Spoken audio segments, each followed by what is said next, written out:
माँ या बीवी। विकास का शौक था कि उसकी शादी किसी पढ़ी लिखी कामकाजी लड़की से हो।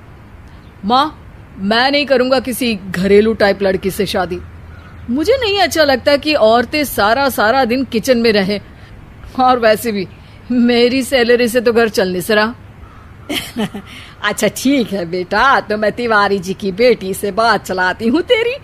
कविता नाम है लड़की का। अरे फर्राटे की अंग्रेजी के साथ अच्छे पद पर काम भी कर रही है। ठीक है माँ। विकास और कविता एक दूसरे से मिलते हैं। घर वालों को दोनों की जोड़ी पसंद आती है और शादी हो जाती है। शादी के बाद, विकास, क्या खाना लगाने में तुम मेरी मदद कर दोगे? अरे वाह, अब यही दिन आ गए इस घर के। घर का कामकाजी बेटा किचन में खाना लगाएगा। उफ़ू माँ जी, मैं भी थक गई हूँ। कविता, मेरी माँ से कुछ सीखो। आज तक माँ के मुंह से मैंने ये बात नहीं सुनी कि वो थक गई है। रोज शाम को ऑफिस से आता हूँ तो तुम्हारा उतरा सा चेहरा दिखता है, जबकि माँ को देखो, इस उम्र में भी कपड़े से लेकर चेहरे की चमक कितनी है उनकी। कविता कुछ नहीं कहती और वहां से चली जाती है।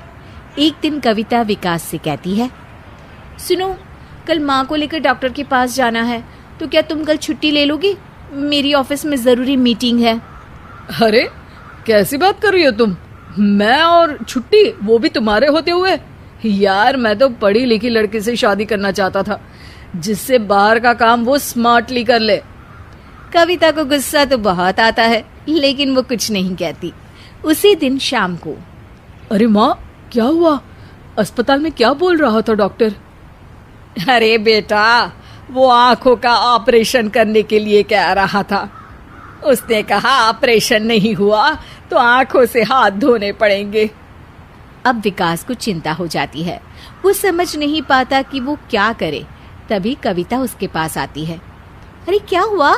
परेशान से लग रहे हो।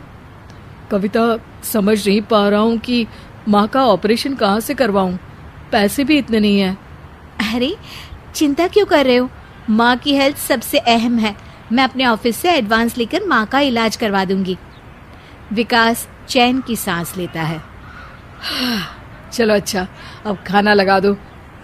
विकास, माँ को लेकर अभी घर में घुसी हूँ, थोड़ी देर रुको, मैं खाना बना देती हूँ। विकास को कविता पर गुस्सा आ जाता है। क्या कविता, ये क्या बात होती है? तुम्हें तो पति का जरा भी ख्याल नहीं है।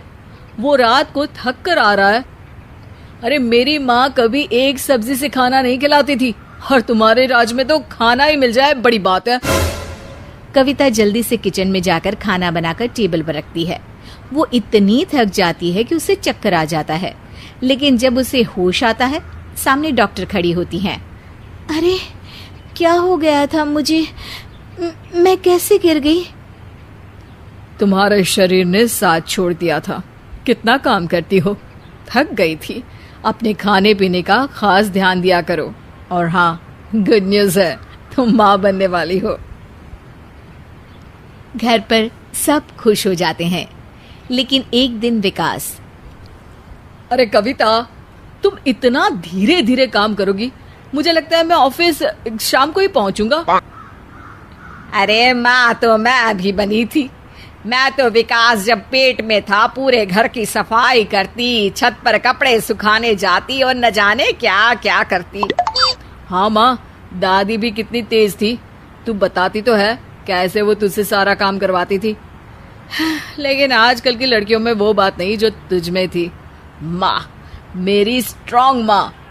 बस अब क्या था, कविता का पारा 7वें आसमान में पहुंच जाता है। बस करो विकास, तंग आ गई हूँ मैं।